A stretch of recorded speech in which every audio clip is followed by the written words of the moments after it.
اعوذ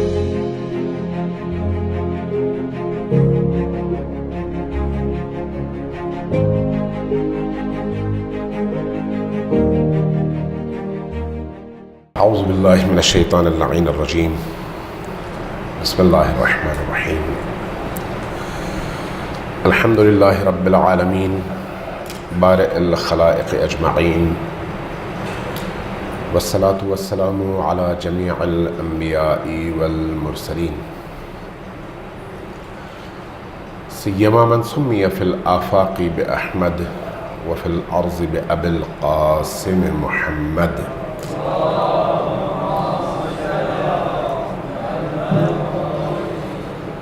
والصلاة والسلام على أولاده الطيبين الطاهرين المعصومين الميامين واللعنة الدائمة على أعدائهم أجمعين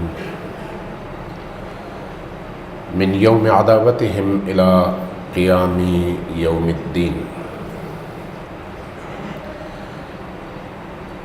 قال رسول الله صلى الله عليه وآله وسلم بسم اللہ الرحمن الرحیم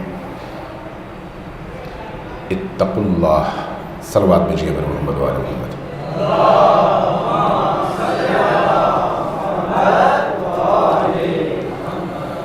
اپنے اصل موضوع کی طرف آنے سے پہلے میں دو نکات کی طرف اشارہ کرنا چاہوں گا جو میری نظر میں انتہائی اہم ہے. پہلا نقطہ تو یہ ہے کہ جب تک مچھلی پانی میں ہوتی ہے اس کو پانی کی قدر و قیمت کا اندازہ نہیں ہوتا. جب پانی سے اس کو نکال دیا جائے تو پھر اس کو احساس ہوتا ہے کہ اس کی حیات اور اس کی زندگی پانی کے اندر تھی. پانی سے نکلنے کے بعد اب وہ بات نہیں رہی. میں یہ سمجھتا ہوں کہ آج کی نوجوان نسل کو اللہ تبارک و تعالیٰ کے دین سے جوڑے رکھنے کے لیے ائمہ ہدیٰ علیہ السلام کی تعلیمات سے متصل اور پیوستہ رکھنے کے لیے امام خمینی کی انقلابی فکر اور انسان ساز تعلیمات اور امام عصر کے ظہور کی راہوں کی طرف متوجہ رہنے کے لیے میں نوجوان نسل کی بات کروں. امامیہ اسٹوڈنٹس آرگنائزیشنز یا آرگنائزیشن کا جو پلیٹ فارم ہے اس سے زیادہ پاکیزہ اور اہم پلیٹ فارم شاید پاکستان کی سرزمین میں کوئی اور نہ ہو. میں نوجوان نسل کے حوالے سے بات کر رہا ہوں اور یہ جو مجھے جانتے ہیں ان کو اندازہ ہے کہ میں لوگوں کی تعریفیں نہیں کرتا. بڑے بڑوں کی تعریف کرتے ہوئے بھی مجھے بڑی مشکل ہوتی ہے. یہ میں اس حقیقت کا اظہار کر رہا ہوں جو میرے اندر کا باور اور ادراک ہے. اس کی بنیادی وجہ یہ ہے کہ آئی ایس او کی خمیر اور اس کی جڑوں میں کچھ ایسے لوگوں کی جد و جہد، کاوشیں، زحمتیں اور شب و روز کی محنتیں ہیں جنہوں نے صرف اور صرف اخلاص کی بنیاد پر اپنی زندگی کے شب و روز صرف کیے اور آخر کار اپنے رب سے جا ملے، لیکن انہوں نے اس پودے کی آبیاری میں اپنے اخلاص کا سارا سرمایہ لگایا. یہ اس کا نتیجہ ہے. اب میری اور آپ کی ذمہ داری یہ ہے کہ اس پودے کو جو ہر روز اس میں استعداد ہے پھلنے، پھولنے اور ایک انتہائی بڑے تناور درخت کی شکل اختیار کرنے کی، تو اس میں اپنی زندگی کا وہ حصہ ضرور صرف کریں جس کے نتیجے میں اس پودے کو تناور درخت بنایا جا سکے اور اس تناور درخت کے فروٹ اور پھل ہم سب کے لیے قابل استفادہ بھی ہوں. یہ ذمہ داری میری، آپ کی، ہم سب کی ہے. اس اعتبار سے نوجوان نسل کی تعلیم اور تربیت کے لیے بہترین اور پاکیزہ ترین فورم ہے، پاکیزہ ترین پلیٹ فارم ہے، اس کی قدر و قیمت کا احساس اسی کو ہو سکتا ہے جو گہرائی کے ساتھ اس کا مطالعہ کرے. لیکن اگر کوئی اس وادی میں ہوگا نہیں تو وہ اس کی قدر و قیمت کا اندازہ نہیں لگا سکتا. یا پھر اگر کوئی اس لذت سے نہ آشنا ہو تو پھر وہ بھی اس کی قدر و قیمت کا اندازہ نہیں لگا سکتا. اس لیے اس چھتری کی حفاظت کریں، اس پلیٹ فارم کی حفاظت کریں. دوسری بات جس کی طرف میں اشارہ کرنا چاہتا ہوں وہ یہ ہے کہ تنظیم بنیادی طور پر نظم سے ہے، اور تنظیم نظم سکھاتی ہے. یہ میرا پہلا تجربہ نہیں ہے، دوسرا نہیں ہے، تیسرا بھی نہیں ہے، چوتھا بھی نہیں ہے، پانچواں بھی نہیں ہے، چھٹا بھی نہیں ہے، ساتواں بھی نہیں ہے. میں اگر درجنوں کہوں تو شاید مبالغہ ہو، لیکن درجن کہوں تو مبالغہ بالکل نہیں ہے کہ بارہا یہ ہوا، حتیٰ یہاں تک کہ میں یہاں سے لاہور گیا پروگرام کے لیے، پورا دن میرا لگ گیا اور آخر کار مایوسی اور واپس آ گیا، لیکن بولا کچھ نہیں. آج بول رہا ہوں، آج بھی اسی لیے بول رہا ہوں کہ ہم سب مل کر اپنی اس طرح کی خامیوں کو دور کر سکیں، چونکہ یہ بہرحال خامیاں ہیں. جب کوئی ہمارے جوان تنظیم میں آتے ہیں اور کسی مسئولیت تک پہنچتے ہیں تو ان کی خواہش یہ ہوتی ہے کہ بہت سارے پروگرام کر کے اپنی ایکٹیویٹی بتا سکیں. یہ معیار نہیں ہے، یہ ذہن میں رکھیں. خواہش یہ ہوتی ہے، چونکہ میرا بھی اپنا ایک تنظیمی بیک گراؤنڈ ہے، خواہش یہ ہوتی ہے کہ کوئی اس طرح کی ورکشاپ رکھی جائے تو اس میں اتنے پروگرام رکھے جائیں کہ دوسروں کو بتایا جائے کہ دیکھو ہم نے اتنے سارے پروگرام رکھے ہیں. یہ معیار نہیں ہے، یہ ذہن میں رکھیں. یہ بھی معیار نہیں ہے کہ ایک نشست 6 گھنٹے کی ہو، 4 گھنٹوں کی ہو، 5 گھنٹوں کی ہو. بالکل معیار نہیں ہے. دو چیزوں کو آپ الگ الگ کریں.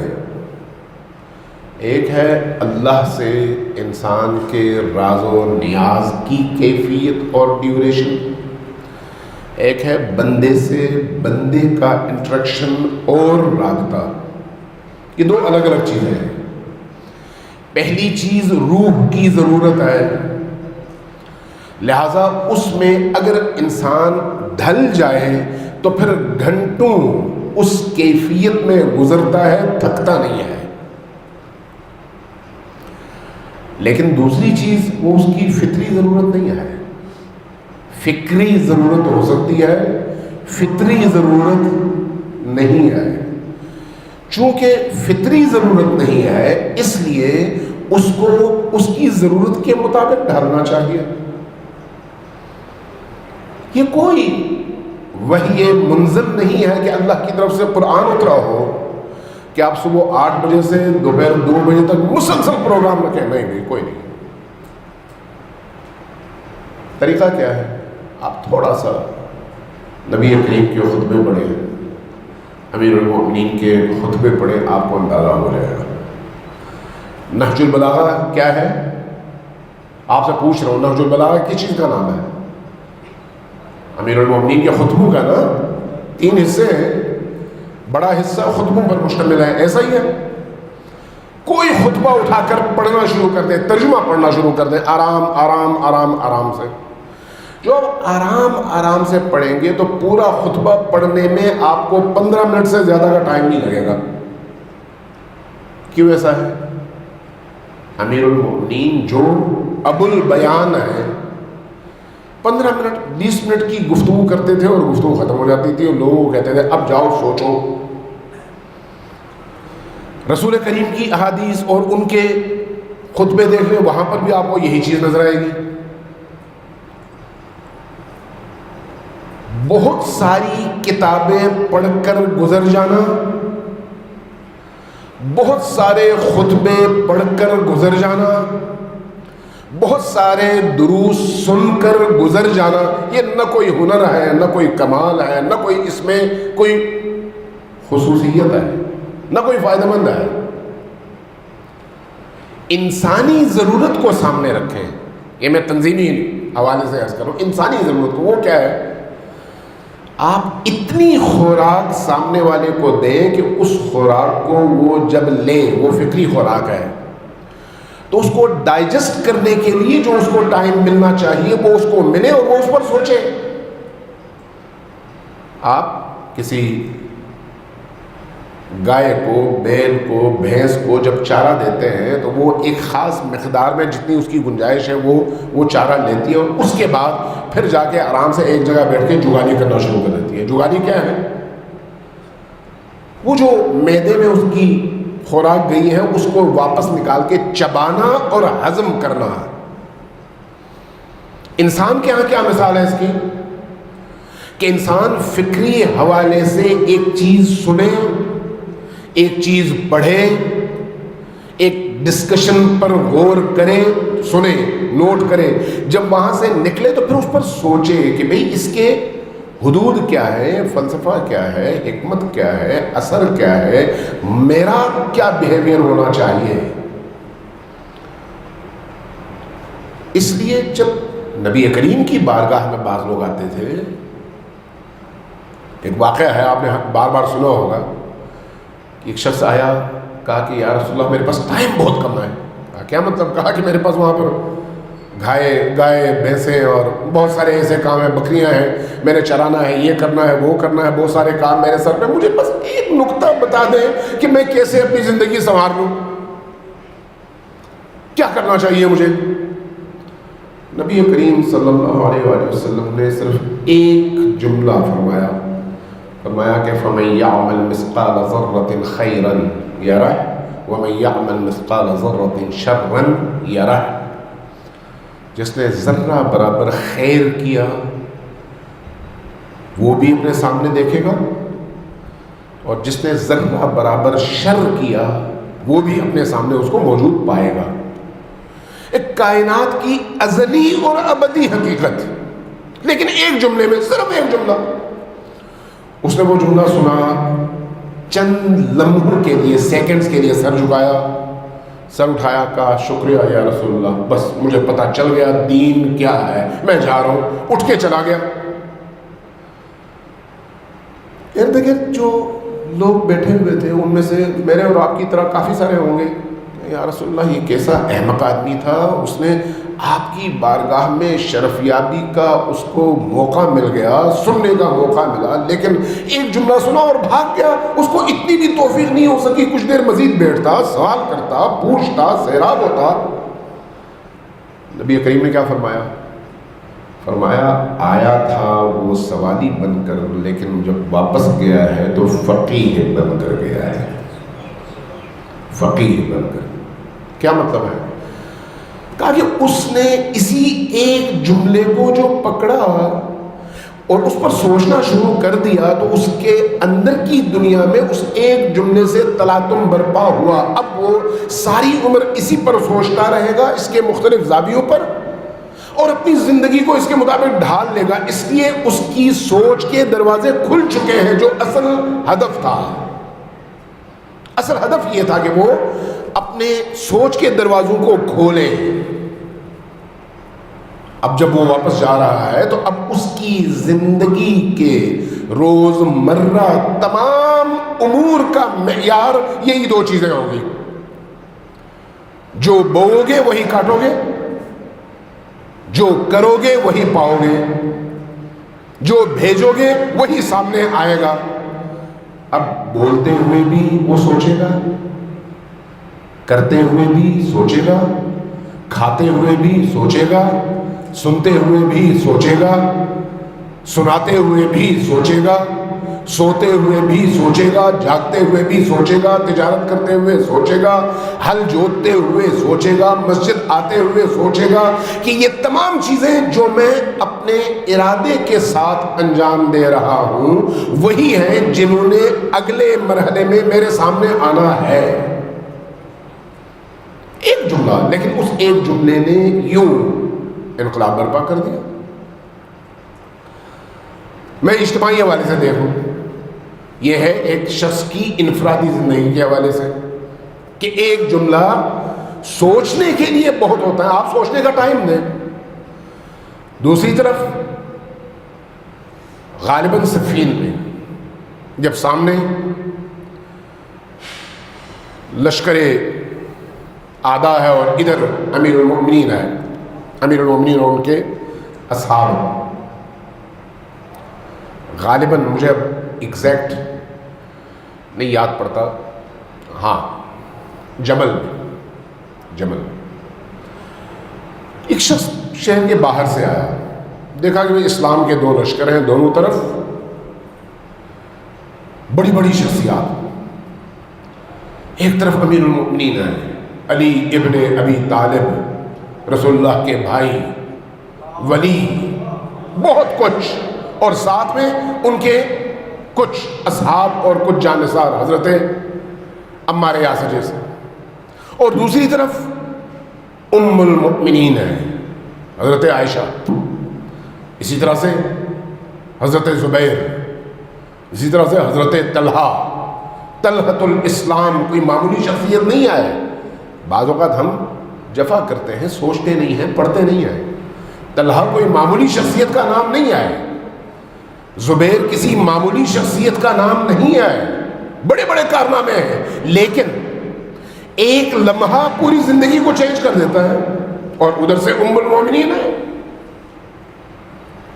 تو شخص آیا، کہا کہ یا امیر المومنین، میں سمجھنے سے قاصر ہوں کہ ایک طرف آپ ہیں، عمار یاسر ہیں، رسول اللہ کے بعد انتہائی جانثار اور پاکیزہ برگزیدہ صحابی ہیں، اور دوسری طرف ام المومنین ہیں، نبی کی زوجہ ہے، اور ان کے ساتھ طلحہ جیسی شخصیت ہے، زبیر جیسی شخصیت ہے.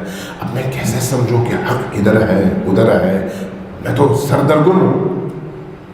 یہ اجتماعی معاملہ ہے، اجتماعی معاملہ.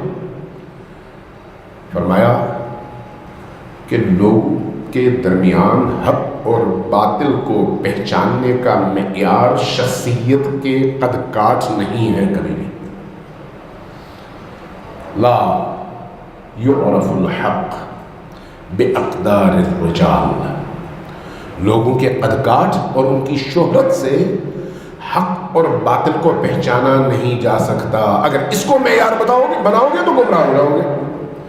اعرف الحق تعرف اہلہ واعرف الباطل تعرف اہلہ.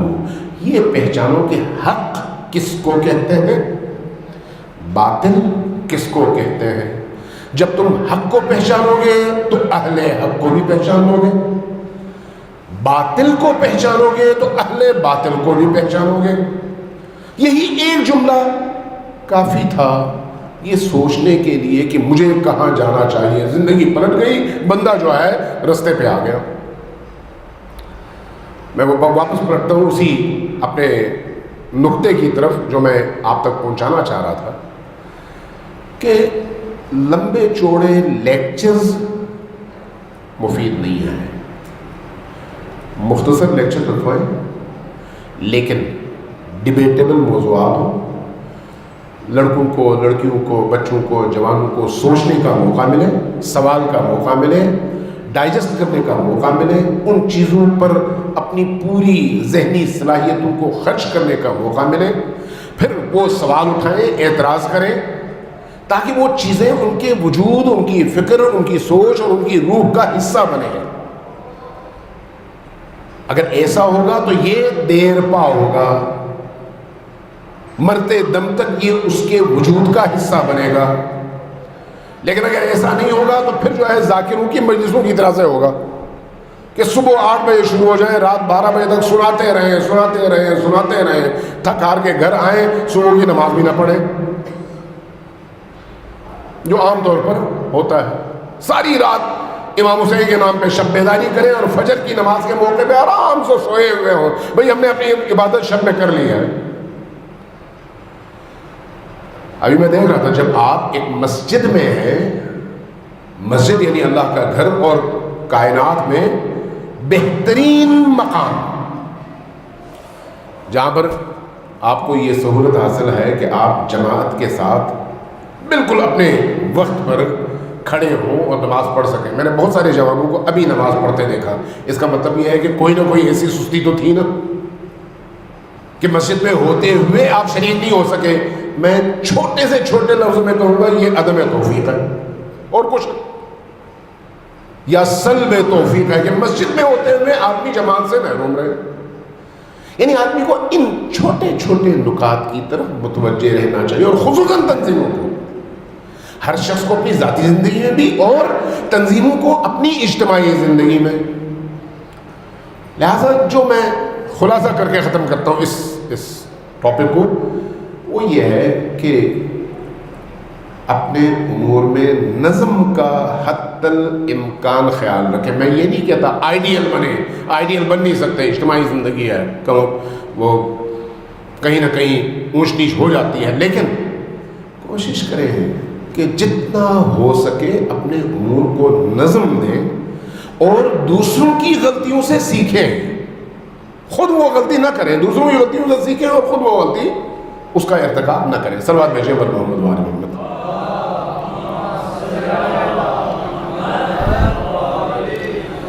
میرا خیال کافی ٹائم ہو گیا، میں بھی اب ختم کروں گا اپنی گفتگو۔ جو لوگ تھک گئے ہیں وہ ذرا صلوات بھیجیں۔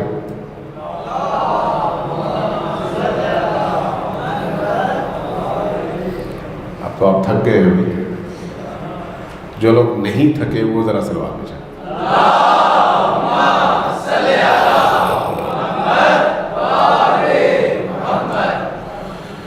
مجھے کہا گیا تھا کہ خود سازی کے حوالے سے گفتگو کی جائے۔ میں سب سے پہلے تو یہ عرض کروں، کسی بزرگ نے کہا تھا احب الصالحین ولست منہم، میں اچھے اور نیک لوگوں کو بہت پسند کرتا ہوں لیکن خود ان نیک لوگوں میں سے نہیں ہوں۔ ایک حقیقت ہے، بات وہ اثر کرتی ہے جو دل سے نکلتی ہے، بات وہ اثر کرتی ہے جو انسان کے اعضاء و جوارح جس کی گواہی دیتے ہیں۔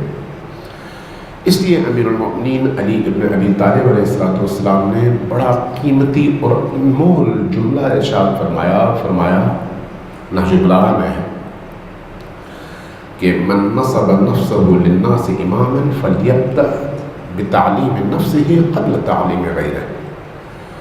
انسان اگر دوسروں کی رہنمائی اور ہدایت چاہتا ہے تو اس سے پہلے ضروری ہے کہ وہ خود اپنے لیے اس راستے کا انتخاب کرے۔ وہ خود اگر عامل نہ ہو تو پھر دوسروں پر اس کی گفتگو کا کوئی اثر نہیں ہوتا۔ اس لیے میں دو نکات کی طرف آپ کی توجہ دلاؤں گا اور اس کے بعد اپنی گفتگو ختم کروں گا۔ پہلی بات تو یہ ہے کہ اپنی یہ جو آپ کی جوانی کی عمر ہے، اس وقت آپ 20 سے 25-26 سال کے درمیان کی عمر کے لوگ بیٹھے ہوئے ہیں عموماً، یہ ایج اللہ سے دوستی، عشق اور ذاتی زندگی میں اپنے قلب اور اپنے دل کو اللہ سے جوڑنے کا وقت ہے یہ، اور بہترین وقت ہے زندگی کا، بہترین وقت۔ اس وقت سے بھرپور استفادہ کریں، بھرپور استفادہ۔ بعض بزرگ اس حوالے سے کہتے ہیں کہ ائمہ ہدیٰ علیہ السلام سے توسل انسان کی معنوی زندگی کی رکاوٹوں کو دور کرنے کا بہترین ذریعہ ہے، بہترین ذریعہ توسل۔ توسل 14 معصومین سے، نبی کریم سے لے کر امام آخر الزمان تک، لیکن اگر ان میں سے آپ حضرت زہرا سلام اللہ علیہا کا انتخاب کر کے شب و روز میں ان سے کم از کم ایک دفعہ توسل ضرور کر سکیں، حضرت زہرا سلام اللہ علیہا،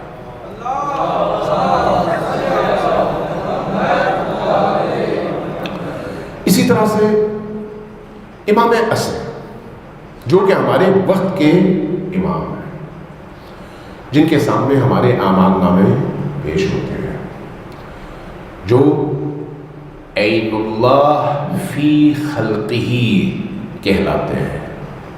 عین اللہ فی خلقہ، یہ کہاں کا جملہ ہے؟ کوئی اگر بتایا تو میں ابھی اس کو 1000 روپے انعام دیتا ہوں. جی یہ کہاں پر ہے یہ جملہ؟ عین اللہ فی خلقہ. جی ذرا اونچی آواز سے بولو. دونوں میں کوئی تناسب ہے؟ زیارت عاشورہ کہاں اور یہ جملہ کہاں؟ بتائیں ابھی کوئی ایک بندہ بتائے. میں ایک نہیں 10,000 روپے دیتا ہوں. بسم اللہ. کہاں پر کون سی زیارت؟ چونکہ ایک اتنی ساری زیارتیں اور اتنی ساری دعائیں ہیں، یہ تو بالکل آپ نے وہ اندھیرے میں ایک تیر چلا دیا نا. کہاں پر ہے یہ؟ جی اس کا مطلب یہ ہے کہ ہم سب اندھیرے میں تیر چلانے کے عادی ہیں. دیکھیں امام عصر کی بہت ساری زیارتیں ہیں، ہر زیارت کے پیچھے ایک پس منظر ہے. اسی طرح سے دعائیں الگ الگ ہیں اور ہر دعا کا اپنا ایک خاص مزاج ہے، دوسرے دعا سے بالکل مختلف. ہر مناجات کا اپنا ایک خاص مزاج ہے، دوسری مناجات سے قطعاً مختلف. ان باریکیوں کو اگر آپ نہیں سمجھیں گے تو کسی اور سے یہ توقع نہیں آئے گی. آپ مفاتیح الجنان اٹھائیں، 15 مناجاتیں امام زین العابدین علیہ السلام نے ہمیں تعلیم دی ہیں. مناجاتیں کس نام سے؟ مناجات 15، 15 مناجاتیں. اب آپ ان مناجاتوں کی ہیڈنگز دیکھیں.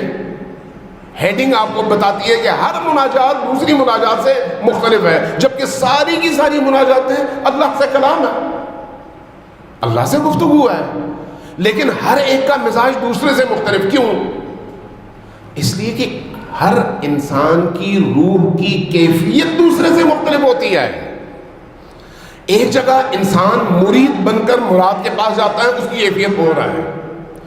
ایک جگہ ایک گناہگار بن کر اس ہستی کی بارگاہ میں جاتا ہے جو معاف کرنے والی ہستی ہے، معافی کے طلب کے لیے، اس کی کیفیت اور ہے. ایک طرف بہت ساری خطائیں لے کر جاتا ہے اس خوف سے کہ اے ستار العیوب اگر تو نے میرے عیوب پر پردے نہ ڈالے تو پھر میں گیا، اگر کسی کو میرے بارے میں پتہ چل گیا تو میں گیا. ایک ایسے شخص کی کیفیت اس گناہگار کی نسبت بالکل اور ہے. ہر شخص کی روح کی کیفیت مختلف ہے. اس لیے امام سجاد علیہ السلام نے ہر شخص کی کیفیت کو سامنے رکھتے ہوئے ایک مناجات اس کے سامنے رکھی ہے. اپنی اندر کی کیفیت دیکھو کہ کون سی مناجات تمہارے اندر کی کیفیت کے ساتھ مطابقت رکھتی ہے، وہ پڑھو.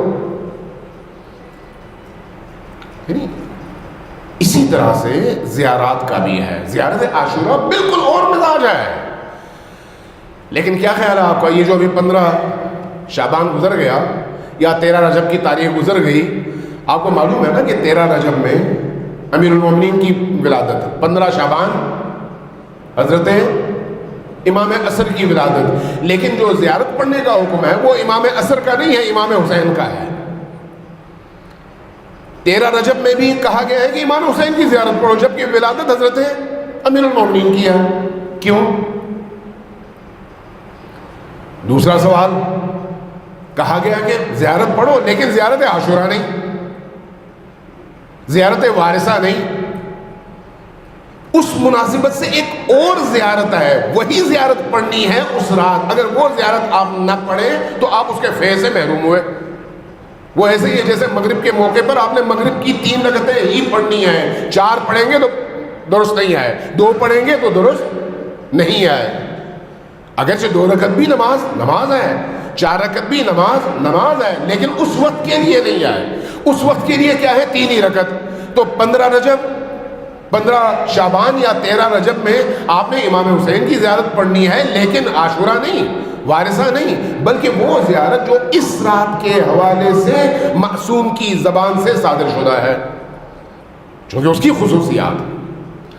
اسی طرح سے ہر دن کی کچھ خصوصیات ہیں.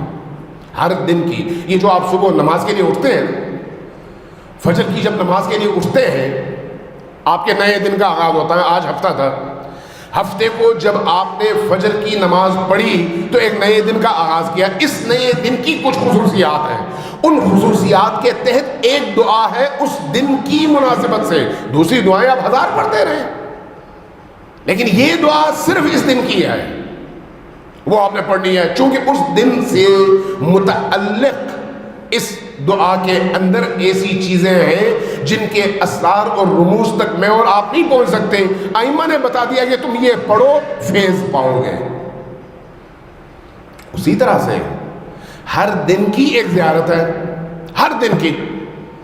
اور یہ جو ہفتے کے 7 ایام ہیں، یہ ائمہ معصومین میں یا معصومین علیہ الصلوۃ والسلام میں تقسیم ہے. تقسیم شدہ ہونے کے ناطے ایک دن کسی خاص ہستی سے یا 2 ہستیوں سے یا 4 ہستیوں سے منسوب ہے. لہذا ہر اس دن جن ہستیوں سے منسوب ہے انہی ہستیوں کی زیارت پڑھنی ہے. اس اعتبار سے جمعہ کس سے منسوب ہے؟ امام عصر سے. جمعے کے دن خاص زیارت ہے امام عصر کی.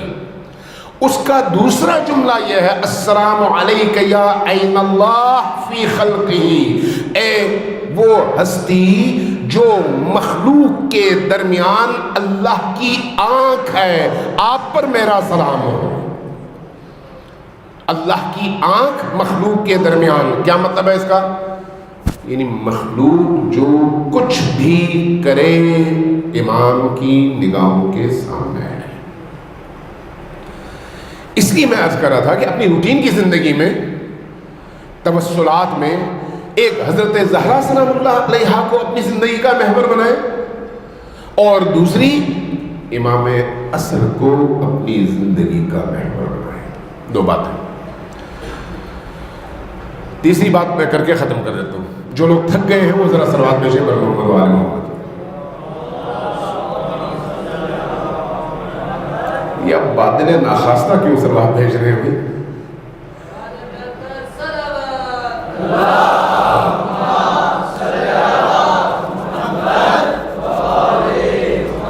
جو لوگ تازہ دم ہیں وہ ذرا صلوات کے ذریعے بتائیں تو صحیح. صلوات بھیجیں.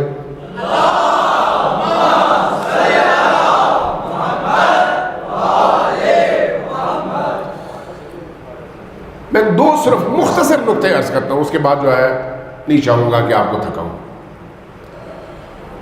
میں نے پھر کہا پہلے بھی کہ میں خود اس قابل نہیں ہوں، لیکن یہ وہ چیزیں ہیں جس پر میرا قلبی یقین ہے، باور ہے، اور میری زندگی میں سمجھتا ہوں کہ یہ میری زندگی کا حاصل ہے. اس لیے یہ بات میں آپ سے کر رہا ہوں. توسل ہماری زندگی میں محور ہونا چاہیے. محور. ایک چیز کا خیال رکھیں کہ واجبات ہر صورت میں انجام دیں. یہ جو میں عرض کر رہا ہوں یہ ساری مستحبات ہیں. واجبات ہر صورت میں انجام دیں. واجبات یعنی نماز، روزہ، زکوٰۃ، حج، باقی جتنے بھی دینی احکام ہیں. اور محرمات سے ہر صورت میں اجتناب کریں، چاہے کوئی بھی حرام ہے. زبان، کان، آنکھ، ناک، ہاتھ، خیال، فکر، دل. ان 2 کاموں کے انجام دہی کے بعد جو جس چیز کی باری آتی ہے وہ ہے استحباب، مستحب اعمال. اور ان مستحب اعمال میں توسل بہترین سرمایہ ہے آپ کا اور میرا. اور اس میں یاد رکھیے گا کہ جو شخص ائمہ ہدی علیہ السلام سے معرفت کے ساتھ توسل اختیار کرتا ہے اپنی عملی زندگی میں، اس کی زندگی کے ہر لمحے پر ان کی ولایت ہوتی ہے. توجہ میں کیا کہوں، یہ جو ذاکر ولایت پڑھتے ہیں نا، ان کو پتہ بھی نہیں ہے کہ ولایت کا مطلب کیا ہے. ادراک ہی نہیں ہے. ایک شعور ہے، ایک شعور ہے. ولایت یعنی آپ کی سانسوں میں علی اور آل علی کی موجودگی، آپ کے دل کی ہر دھڑکن میں ان کا احساس. آپ کی زندگی کے ہر عمل کے پیچھے کار فرما ارادے میں ان کو موجود پانا. پتہ نہیں آپ نے توجہ دی یا نہیں دی. یہ ولایت ہے.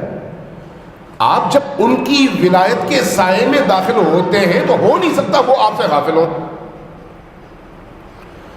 کیونکہ ان ہستیوں کی ولایت یعنی ولایت خدا، ولایت اللہ. لہذا ان ہستیوں کی ولایت میں داخل ہونے کے بعد جو آپ توسل اختیار کرتے ہیں، توسل اللہ اور اپنے درمیان ان مشکلات کی برطرفی کے لیے سہارا لیتے ہیں ان ہستیوں کا، یہ انہی کی تعلیم ہے. اس توسل میں حضرت زہرا سلام اللہ علیہا کی حیثیت سب پر بھاری ہے، سب پر بھاری.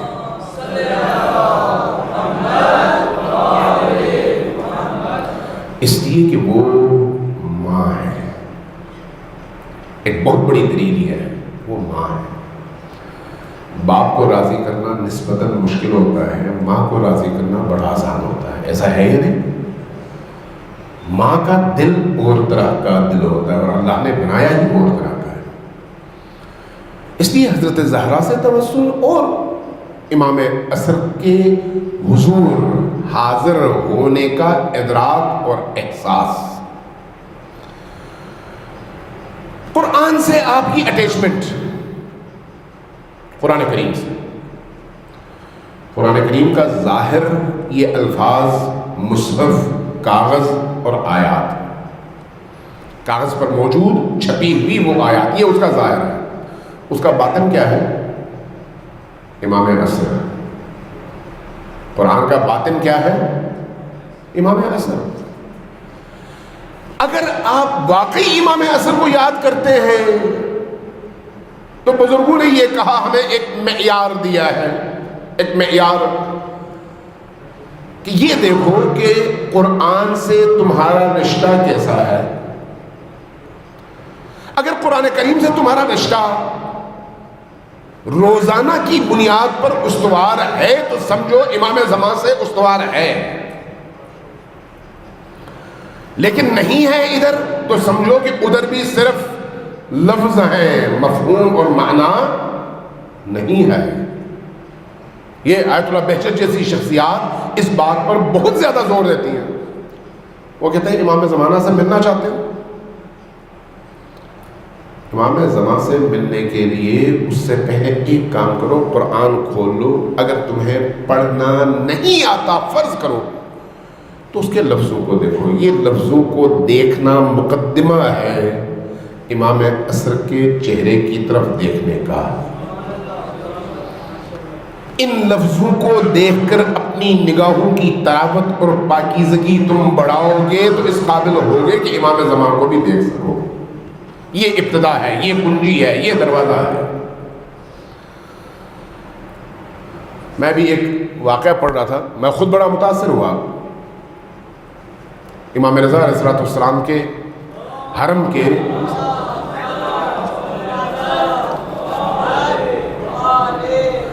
یہ جو دربار ہوتے ہیں، جو لوگ مشہد مقدس تشریف لے گئے ہیں ان کو معلوم ہے کہ زائرین کی خدمت کے لیے، رہنمائی کے لیے مین گیٹ سے لے کر اندر تک یہ جو مختلف خادم ہیں ان خادموں کا کیا رول ہے وہاں پر.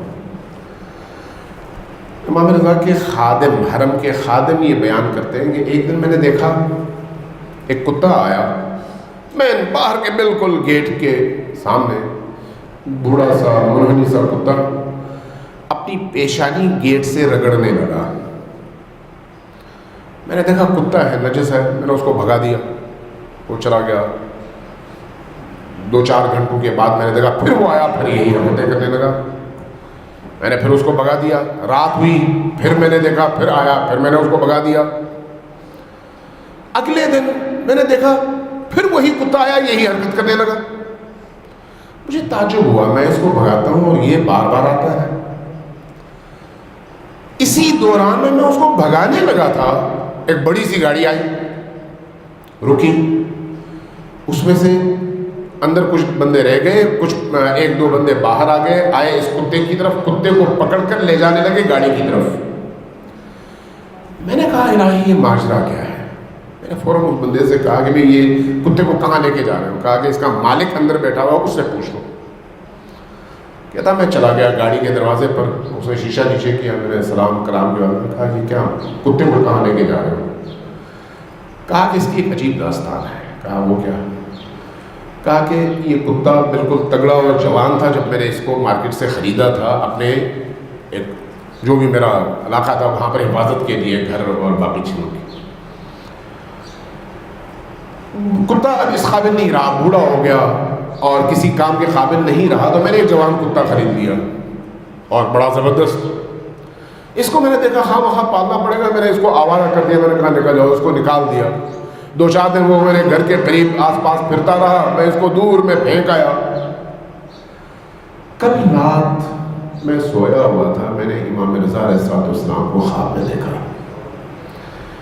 امام تشریف آئے اور کہا کہ تم نے اپنے کتے کو نکال دیا اور اس نے ہماری پناہ لی ہے، جاؤ اس کتے کو دوبارہ لے جاؤ اور پالنا شروع کر دو۔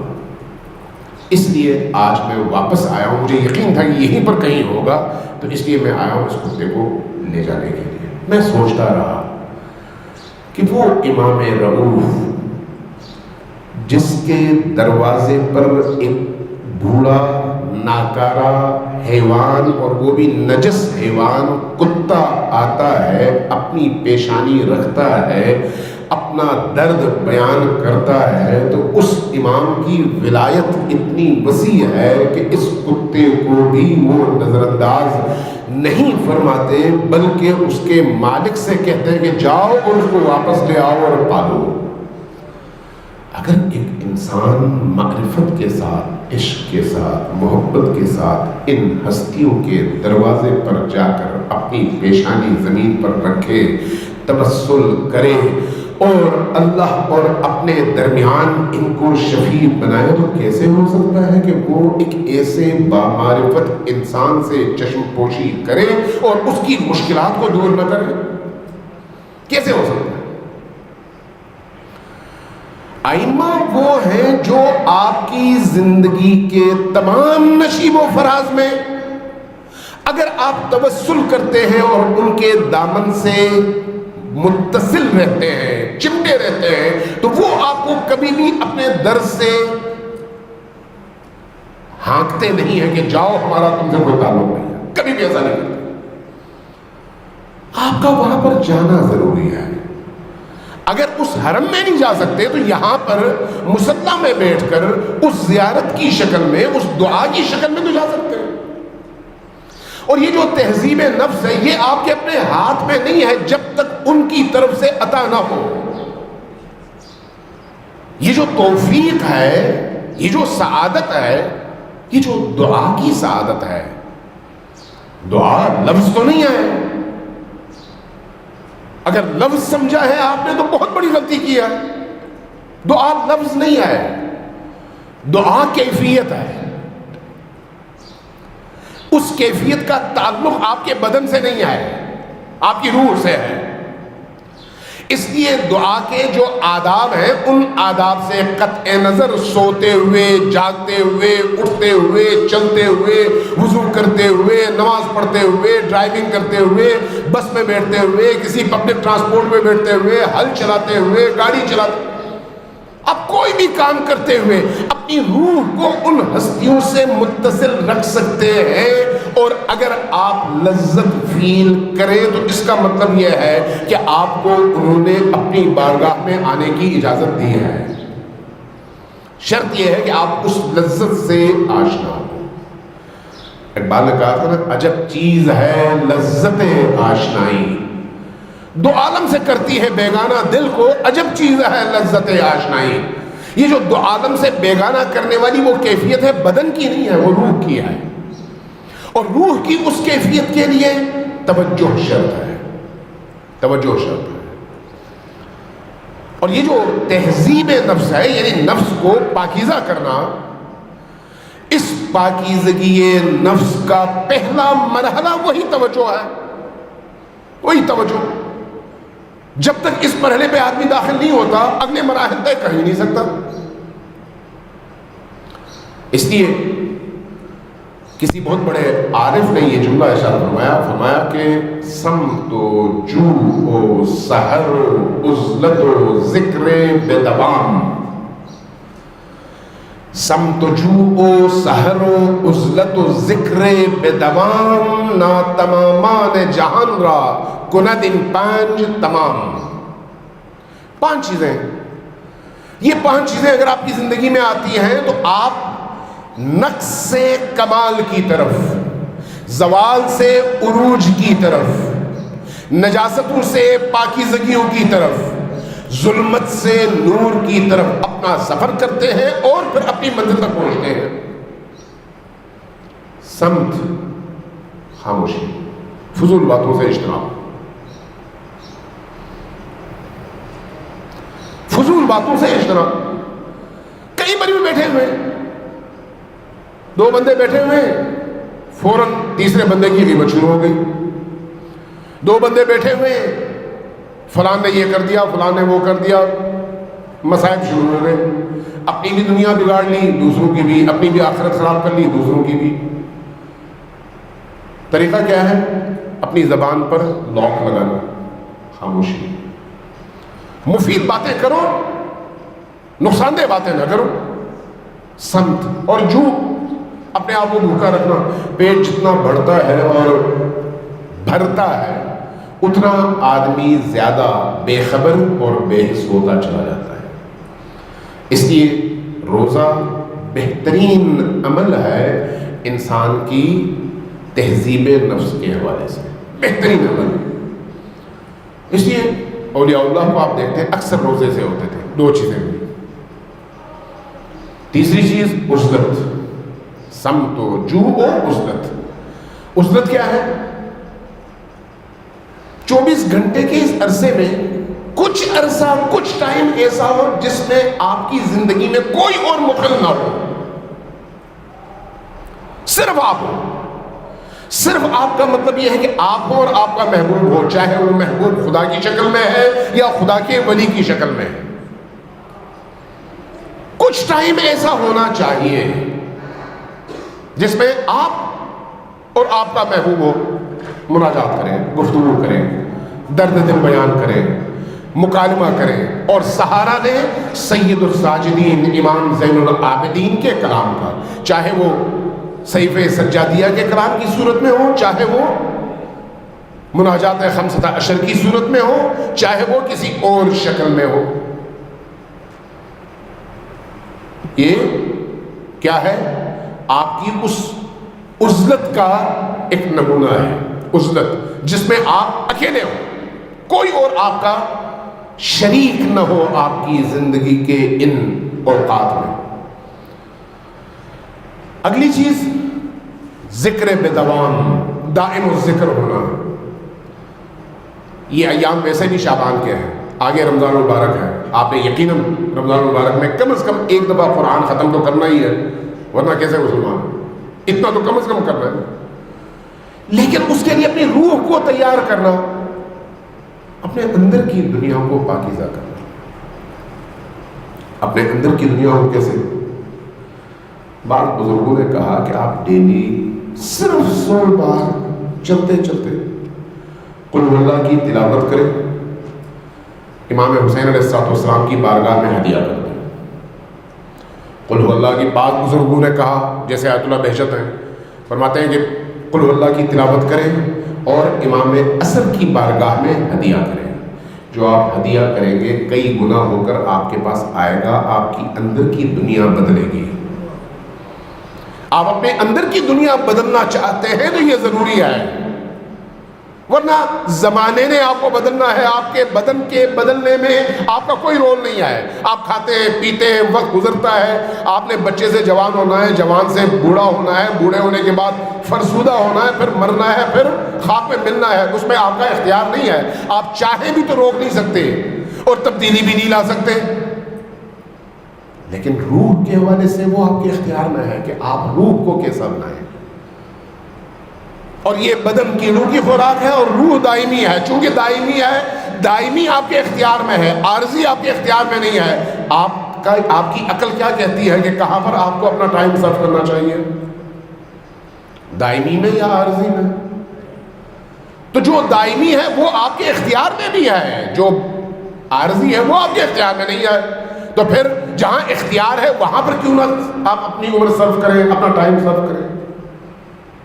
تو اس لیے کہا کہ ڈیلی کوئی ایک ذکر، ہر روز، یہ جو ہفتے کے 7 ایام ہیں، ہر دن کی ایک مخصوص اس کا ورد ہے، ہر دن کا ایک مخصوص ورد ہے اور مختصر بھی ہے. عدد میں بھی ہر دن کے ورد کی عدد یعنی تعداد جو ہے وہ مختلف ہے. اپلیکیشن موجود ہیں دعاؤں اور مناجاتوں اور ان عبودیت اور بندگی کے حوالے سے. ان اپلیکیشن میں جائیں، آپ کو اس طرح کی ساری چیزیں ایک جگہ میں مل جاتی ہیں. اور اگر بعض ویب سائٹس پہ اور بعض فیس بک پیجز پہ بھی آپ کو یہ چیزیں مل جاتی ہیں کہ اس دن کا ذکر کون سا ہے اور تعداد کیا ہے. اپنے آپ کو اس کا عادی بنائیں. صبح گھر سے اپنے کام کے لیے نکلتے ہیں، کام کی جگہ تک پہنچتے پہنچتے 100 بار قل ہو اللہ پڑھنا، 200 بار پڑھنا یا 100 بار آیت الکرسی پڑھنا کون سی مشکل بات ہے؟ کوئی مشکل بات نہیں، صرف توجہ چاہیے. لوگ گانے سنتے ہیں، آپ اور اس سے یہ کریں. آپ جو مناجاتیں اور دعائیں مختلف یوٹیوب پہ ادھر ادھر پڑی ہوئی ہیں وہ ڈاؤن لوڈ کریں، وہی لگائیں، وہی سنیں. اپنے ذہن کے خلیوں کو ان چیزوں سے بھریں جو آپ کو اللہ کے قریب تر کر دیں. آسان نسخہ ہے، کوئی مشکل کام نہیں ہے. تو اس لیے یہ جو 5 چیزیں بیان کی گئی، سمت و جو و سحر و عزلت. عزلت میں وہ تنہائی، تنہائی میں یہ چیزیں جس میں آپ اپنے محبوب کے ساتھ ان چیزوں کے ذریعے سے رابطے میں ہوں. اور اگلا ہے ذکر بے دوام، دائم الذکر ہونا، 5ویں چیز. ہمیشہ ذکر کی کیفیت میں، اور ذکر لفظی نہیں ہوتا، لفظی اس کا مقدمہ ہے. جیسے دعا مقدمہ ہے، اللہ سے اپنی روح کو جوڑنے کا مقدمہ ہے، اصل نہیں ہے. اسی طرح سے ذکر بھی، ذکر لسان، ذکر زبان، یہ مقدمہ ہے اس اصل روح تک پہنچنے کے لیے. جب آپ کہتے ہیں یا ارحم الراحمین، یا ارحم الراحمین، یا ارحم الراحمین، اس کا مطلب کیا ہے کہ میں اس رحیم اور کریم ہستی کو پکار رہا ہوں جو میری زندگی میں سب سے زیادہ مجھ پر مہربان ہے. جب میں شعور سے یہ جملہ ادا کروں گا تو کیا میرے اندر کی کیفیت بدلے گی؟ نہیں. ہاں، لفظ نہیں. آپ دوسروں سے گفتگو کر رہے ہیں اور آپ کی زبان پہ یہ لفظ چڑھا ہوا ہو، وہ نہیں. روح جب آپ کہتے ہیں یا غفار الذنوب، یا ستار العیوب، اے عیبوں پر پردہ ڈالنے والے، اے گناہوں کی مغفرت کرنے والے، جب آپ اپنی روح کی گہرائیوں سے اپنے معبود کو ان اذکار، اوراد اور جملوں کے ذریعے سے پکارتے ہیں اور شعوری طور پر پکارتے ہیں، تو کیا اس کا اثر نہیں ہوتا؟ یقیناً آپ کی روح پر ہوتا ہے. شرط کیا ہے؟ توجہ. ذکر بدوام یعنی دائم الذکر ہوتے ہوئے ان چیزوں کو اپنی روٹین کی زندگی کا حصہ بنانا. اور اللہ کے یہ ہوا انسان کی زندگی کی جو انفرادی حیثیت ہے یا انفرادی پہلو ہے، اس حوالے سے اپنے آپ کو کمال تک پہنچانے کا رستہ. آگے اس کی اجتماعی زندگی ہے، اس میں جس چیز کی طرف آپ کی توجہ ہونی چاہیے وہ یہ ہے کہ اللہ کے بندوں کے دکھ اور درد میں اپنے آپ کو ہر زمانے میں اور ہر مقام پر آپ شریک سمجھیں اور شریک ہوں. یعنی اگر یمن میں کوئی ظلم ہوتا ہے تو آپ کو تکلیف ہو، اگر تکلیف نہیں ہے تو آپ اس کاروان انسانیت کا حصہ نہیں ہیں. نائجیریا میں اگر ظلم ہوتا ہے تو آپ کو اس کا درد محسوس ہو، اگر نہیں ہوتا تو آپ اس پاکیزہ اور طاہر و مطہر کاروان کا حصہ نہیں ہے. اللہ تبارک و تعالی ہم سب کو